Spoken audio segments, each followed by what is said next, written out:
Muslims throughout Africa will celebrate Eid Al-Adha, also referred to as the Feast of Sacrifice, from July 9 to 12, which depend on local lunar sightings, may vary by country.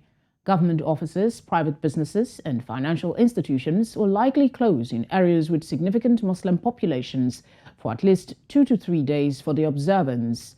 Millions of Muslims across Africa mark Eid Al-Adha with a call for peace and perseverance. News Centre's Omoniyi has more in this report. Eid Al-Adha is the second and biggest of the two main holidays celebrated in Islam.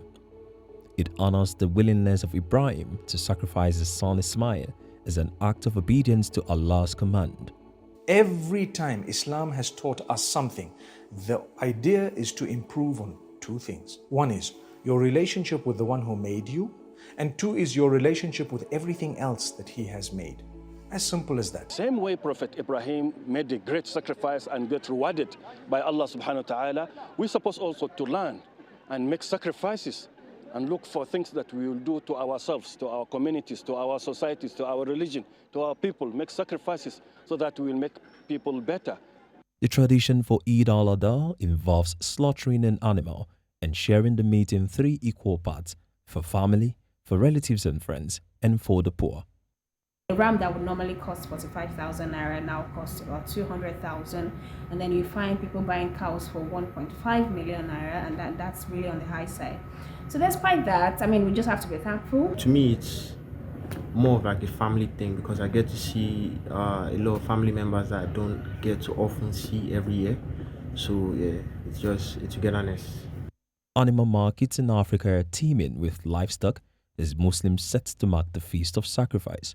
However, the celebration comes at a time when many African countries are struggling with decades of violence and poverty.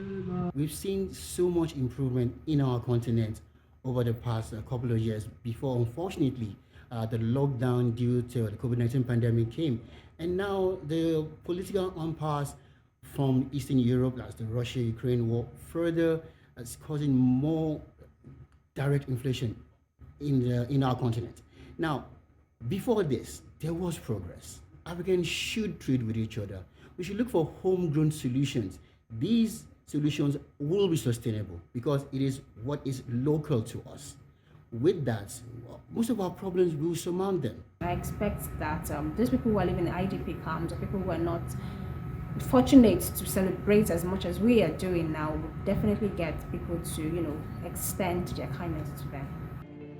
As a sacred holiday in Islam, the high point of the observance for pilgrims who are going to Hajj is the climbing of Mount Arafat for prayers, collection of pebbles and stoning of the devil, then a walk around the holy Kaaba known as the Tawaf, signifying the devotion that brings the pilgrim closer to Allah.